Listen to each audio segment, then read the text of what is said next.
위산을 보충하는 측면으로 여러분들한테 이 발효식초를 권해드리는데, 우리 소화 시스템을 보면 이렇게 입부터 시작해서 식도, 위 이렇게 내려가잖아요. 그쵸. 이렇게 쭉 음식물이 내려가게 되는데, 지금 역류성 식도염이라는 거는 위하고 식도 사이에 이 사이 부분이 염증이 생긴 거예요. 그쵸. 그죠? 근데 그 염증의 원인이 뭐냐? 지금 이게 위거든요, 위고, 이렇게 음식물이 차면 위하고 함께 소화액이 이렇게 차올라요.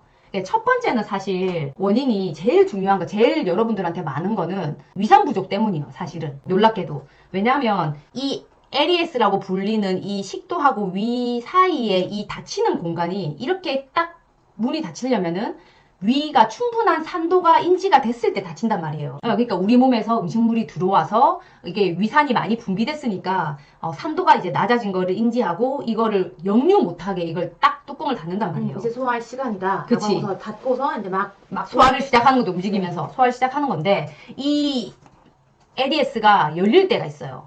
이 열려있다는 뜻은 위산이 충분히 분비가 안 되거나 위산이 되게 산도가 약할 때, 그러니까 사실 위산 부족인 사람들이 이런 증상을 많이 겪는 거예요. 그래서 대부분 사람들이 위산이 많이 분비돼서 내 속이 쓰리다라고 식도가 탄다고 생각하지만, 사실은 위산이 부족해서 이게 자꾸 뚜껑이 열리게 되고, 뚜껑이 열리니까 위산이 충분히 낮진 않지만 산이 있긴 있는 거잖아요. 그렇죠. 이게 자꾸 여기를 닿으면서 여기를 자극하는 거예요. 네. 그래서 여기에 염증이 생기는 거거든요. 그래서 그 역류성 식도염이라는 게 생깁니다. 그래서 제일 흔한 원인이 위산 가다보다는 위산 부족 때문에 이 역류성 식도염이 생기는 거고, 두 번째는 과식을 하면 이 위가 꽉 차잖아요. 너무 많은 음식물과 위산과 이런 것들이 같이 이제 버무려져서 위가 꽉 차기 때문에 여기를 엄청 계속 다이는 거죠. 접촉을 너무 많이 시키는 거지, 산하고 음식물들이. 네. 그러다 보니까 거기가 헐게 되고 이렇게 염증이 생기게 되는 그런 원인. 그러니까 제일 많은 거는 위산이 줄어들어서. 두 번째는 이 과식. 그리고 세 번째는 만성적으로 제산제를 많이 먹게 되는 경우. 좀 더 자세히 말씀드리면 위산 저하의 원인이 여러 가지가 있는데, 앞서도 몇 가지 말씀드렸어요. 아까 스트레스 말씀드렸죠. 이거 과도하게 제산제를 자주 습관적으로 사용하시는 분들, 그리고 노화에 따라서도 위산이 줄어든다고 말씀드렸어요. 그거 외에도 말씀 안 드린 게 뭐 있냐면, 가공식품이나 질이 떨어지는 식사를 하는 경우가 있는데, 이런 경우 뭐가 문제냐, 이 위산을 충분히 분비시키는데 여러 가지 영양소들이 작용을 하는데 이 영양소가 부족해서 그래요. 그래서 뭐 아연이라든지 이런 게 사실 위산 분비하는데 되게 중요한 미네랄 중에 하나거든요. 그거 말고 뭐 몇 가지가 있어요. 근데 그런 것들이 가공식품을 먹어주면 그 안에 들어있는 비타민과 미네랄도 적을 뿐만 아니라 걔네들이 우리 몸에서 소화 흡수되는 과정, 그리고 대사되는 과정 중에서 우리 몸에 있는 비타민과 미네랄을 끌어다 써요. 더 소모시켜요. 그렇기 때문에 이 위산을 충분히 생산할 수 있는 이런 것들을 좀 부족하게 만든다.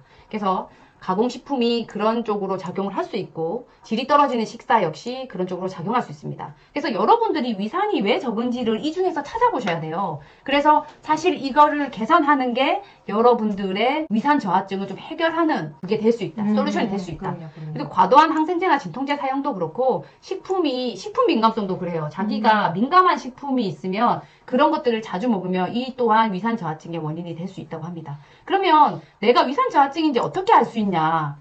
첫 번째, 식사 직후에 복부 팽만감이나 트림이 잦은 사람들. 있죠. 그래서 저 이제 지인들 만나서 식사를 하면서 이제 느낄 때가 있거든요. 이분이 현재 컨디션이 안 좋구나. 식후에 계속 좀 조용히 하지만 트림이 올라와. 속트림이라고 하죠. 그렇지. 그런 분들한테 사실 뭐 식초를 권해드리고 싶은데 그렇죠. 뭐 그럴 순 없으니까. 네. 그때 제가 가지고 다녔다면 아마 그런 걸 좋고, 줬겠죠. 네. 네, 줬겠는데. 이젠 드릴 수 있네요. 이제 드릴 수 있지. 네. 네, 그렇습니다. 그래서 그런 분들에게 좀 드리고 싶고, 그리고 내가 조금만 먹었는데도 포만감이 쉽게 온다. 이런 분들도 위산 저하 증상 중에 하나일 수 있다라고 얘기를 하고 있습니다. 그리고 평소에 소화불량이 좀 많거나 설사나 변비가 있으신 분들도 위산 저하증 증상일 수 있고, 이런 분들은 식초 먹고 내가 변비가 나왔어요. 변이 갑자기 잘 나와요. 이런 분들이 있거든요. 네. 그러니까 이런 분들이 다 이런 것들이 개선돼서 나타나는 증상 중에 하나입니다. 그리고 어떤 다양한 음식 민감성이나 알레르기가 심하신 분들도 사실 위산이 부족하면 어떤 소화가 문제가 돼요? 단백질이잖아요. 그런데 이 위산이 하는 역할이 뭐냐면 우리 위에서 위산이 분비되면 위에서는 이제 단백질의 1차 소화가 되는 기관인데 여기에서 단백질 소화를 시키는 게 펩신이에요. 근데 이 펩신이 그냥 펩신으로 쫙 분비되는 게 아니고 펩시노젠이라는 분해 효소로 이렇게 나오거든요. 그럼 얘를 활성화시켜주는 게 필요한데 그게 위산이에요. 그래서 위산이 충분히 분비가 안 되면 이 펩시노젠이 펩신으로 안 돼요. 그럼 어떻게 되냐? 1차 단백질 소화가 잘 안 되는 거야. 그쵸. 그러면 이 단백질이 소화가 덜 된 채로 소장으로 내려가게 되는 거예요. 이 부담감을 소장이 온전히 떠안아야 돼. 그쵸. 그러면 소장에서는 어떤 단백질 소화 효소가 있냐? 췌장 단백질 이제 소화 효소가 있단 말이야. 췌장에서 분비해 주는 거. 그거에 오로지 의존해서 소화를 시켜야 돼.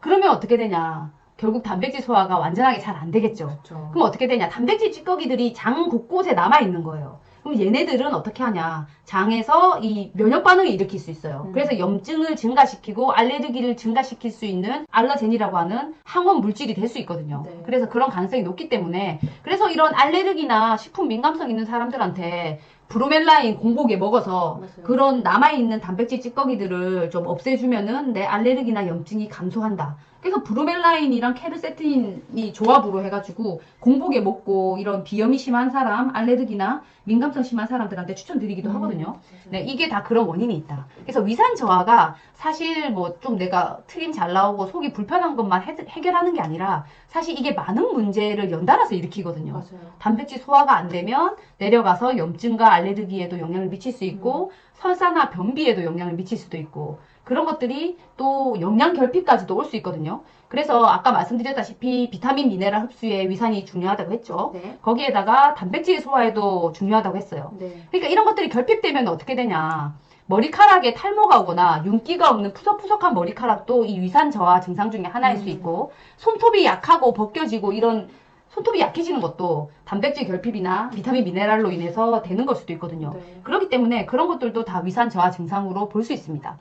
그리고 또 하나 진짜 중요한 게 뭐냐. 간에 안 좋을 수 있어요. 위산 저하가. 왜냐면 아까 말씀드린 소화가 덜 된 단백질이 계속 내려가다 보면 어떻게 되냐. 우리 장 내에서 부패하게 되거든요. 네. 그러면은 독소인 인돌이나 스카톨 등 여러 가지 독소들이 생산이 돼요. 그러면 이 장에서 독소가 생산되면 그게 어디로 가냐? 흡수돼서 간으로 가요. 그래서 장이 안 좋은 분들은 간이 안 좋을 수 있어요. 그럼 간이 안 좋으면 또 여러 가지 안 좋은 우리 몸에 작용들이 있잖아요. 그렇죠. 그래서 사실 이 위산 저하 증상 하나로 정말 다양한 건강에 영향을 미칠 수 있는 게 된다. 맞아요. 라는 거를 여러분들한테 말씀드릴 수 있고 그걸로 인해서 이런 뭐 여드름도 생기고 뭐 그런 것들도 생기고 그것뿐만 아니라 이 위산이 우리가 먹는 음식물 중에 여러 가지 세균들이 좀 포함되어 있단 말이에요. 네. 1차적으로 그 세균을 싹 살균시켜주는 게 위산인데 위산이 부족하면은 뭐 유해균이 그냥 장으로 내려가는 거예요. 그래서 만성세균 불균형, 뭐 시보라든지 이런 게 생길 수도 있고 칸디다증도 생길 수 있는 그 확률이 높은 게 이 위산 저하 증상이 있으면 그런 증상들이 훨씬 더 생기기 쉽다. 그리고 아까 말했던 그 철분 자체도 이게 결핍이 심할 수 있는 게 위산이 또 이런 미네랄을 이온화 시켜줘서 흡수에 영향을 주기 때문에 그렇다고 말씀드릴 수 있습니다. 네, 그것뿐만 아니라 뭐 기분 변화나 수면 문제, 갈망도 이게 아미노산이랑 연관이 되어 있기 때문에 단백질 소화가 덜 되면 이런 아미노산이 부족할 수 있고 이걸로 만들어야 되는 우리 신경 물질이 있거든요. 신경 전달 물질, 뉴로트랜스미터라고 하는데 그 신경 전달 물질이 잘 안 만들어지니까 자꾸 기분 변화도 심하고 잠도 잘 안 오고 아니면 설탕에 대한 갈망이 심해지고 뭐 이런 것들이 생길 수 있는 겁니다. 그리고 두 번째로 여러분들한테 이 발효식초를 추천하는 이유는 영양학적 측면에서 살펴보면 이거는 이제 호박식초는 아니고 애플사이더 비니거 영양 성분에 대해서 이제 논문들에서 언급되는 부분들이 있기 때문에 그 부분을 따온 거고 애플사이더 비니거 같은 경우에는 이 안에는 뭐 팩틴이나 비타민 B군들 그죠 많죠. 그것도 많고 비타민 C 이런 것들이 포함되어 있고 이 발효기간이 길면 초모라고 불리는 효모와 초상균으로 구성된 어떤 무독성 물질이 생성이 되는데 이게 체중 감량에 효과적이고 영양가가 높다고 알려져 있어요. 그래서 얘네들 초모 다 포함된 제품이에요. 그래서 여러분들 이게 살아있으니까 받으면 어떻게 해라? 냉장 보관하셔라 라고 추천드립니다. 그래서 내가 외출할 때 한두 개 꺼내서 갖고 다니라 라고 말씀을 드립니다.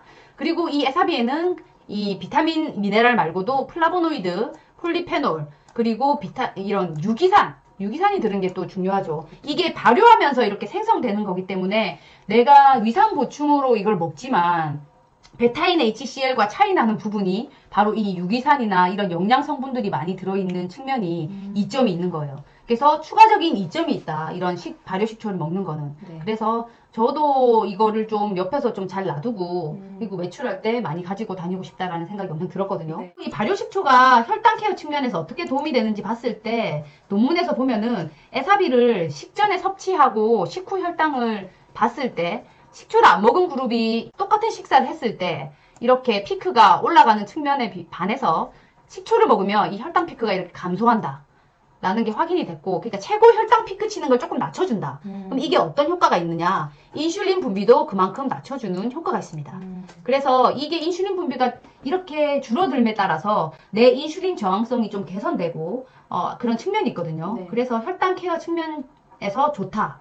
그리고 또 혈당 관리를 사람을 대상으로 실험을 했을 때 정상인과 비당뇨, 하지만 인슐린 저항성을 어느 정도 갖고 있는 사람, 네. 그리고 2형 당뇨 환자에게 이 식초를 먹여봤더니 역시 똑같은 혈당이 이렇게 감소하고 똑같은 음식을 먹어도 감소하는 효과가 있었고 이게 꼭 당뇨와 인슐린 저항성뿐만 아니라 내 정상적인 기능을 갖고 있는 사람에게도 이게 적당히 피크를 치게 해서 인슐린 분비 역시 이렇게 줄이게 된다. 네. 이러면 어떻게 되냐? 인슐린 분비가 사실 우리가 살이 찌는 주된 원인 중에 하나 아닙니까? 네. 그러니까 체중 감량에 도움이 되고 내 인슐린 저항성을 개선해서 내 대사질환을 좀 낮추는 위험을 낮춘다라고 보시면 되겠습니다. 그래서 이 정도의 효과는 사실 약과 같은 우리 당뇨 1차 치료제가 메트포민이 기본으로 들어가는데 그 메트포민과 유사한 생리학적 효과가 있다라고 얘기를 하고 있습니다. 논문들에는. 근데 이런 효과를 나타내는데 중요한 게 뭐다? 유기산이다. 유기산이다. 그래서 이 제품들이 유기산 함량을 꼭 그렇게 강조해서 표시해 주는 거예요. 그 희석된 식초들 유기산 함량 얼마인지 모르겠다. 그래서 위산 보충에는 어느 정도 비슷한 효과로 도움이 될 수 있겠지만 이런 유기산으로. 혈당 관리나 아니면은 어떤 뒤에 식욕 억제 이런 것들에 사실 도움이 얘보다 더 잘 될지는 모르겠다는 거예요. 왜냐하면 여기서 여러 가지 유기산이 있는데 뭐 젖산, 아세트산, 프로피온산 뭐 여러 가지가 있어요. 그런 각각의 그 유기산들이 하는 역할들이 있거든요. 젖산이 이런 소화 속도를 좀 늦춰가지고 혈당을 좀 덜 올라가게 하는 역할이 있고 아세트산과 프로피온산이 위 배출 시간을 늦춰서 또 이거 역시 어떤 식욕을 억제해주는 측면이 있고 뭐 이런 것들이 나타날 수 있거든요. 그래서 이런 과일 자체로 발효를 통해 만들어진 과일 발효 음료가 이런 유기산이 함량이 되어 있고 이게 비추하는 분들도 당연히 있어요. 어떤 분들이냐? 일단 위산 과다이신 분들이 있을 거예요. 네. 그런 분들은 좀 비추드린다. 네. 이미 과다되기 때문에. 그래서 위산 과다라고 진단을 받으셨다면 대부분 역류성 식도염이 과다는 아니라고 말씀드렸어요. 그리고 이미 위에 궤양이 있는 사람 이런 분들 추천드리지 않습니다. 그리고 위에 헬리코박터 감염이 진단되신 분들 추천 안 드려요. 그런 분들은 먹으면 속이 쓰리거나 하는 느낌을 받으실 수 있으실 거예요. 편안한 느낌이 아니라. 그리고 엔세이드라는 비스테로이드 항염증제를 자주 먹는 사람. 예를 들면 이부프로펜 이런 게 엔세이드거든요. 이 엔세이드를 먹으면 그 엔세이드가 위장을 보호하는 점액 분비를 줄여요. 그래서 위가 쉽게 상하고 속쓰림이 심해질 수 있거든요. 그래서 맨날 내가 이부프로펜을 달고 사시는 분들은 위가 안 좋을 가능성이 높아요. 위를 보호하는 점액 분비가 줄어서. 그래서 이렇게 이걸 자주 드시는 분들은 내가 뭐 한 번 먹어, 뭐 한 달에 한두 번 먹어. 괜찮다. 그게 아니라 내가 이걸 달고 사시는 분이다. 그러면 식초 먹는 거를 추천드리지 않습니다. 네, 주의하실 분들 말씀드렸고. 중요하네요. 네.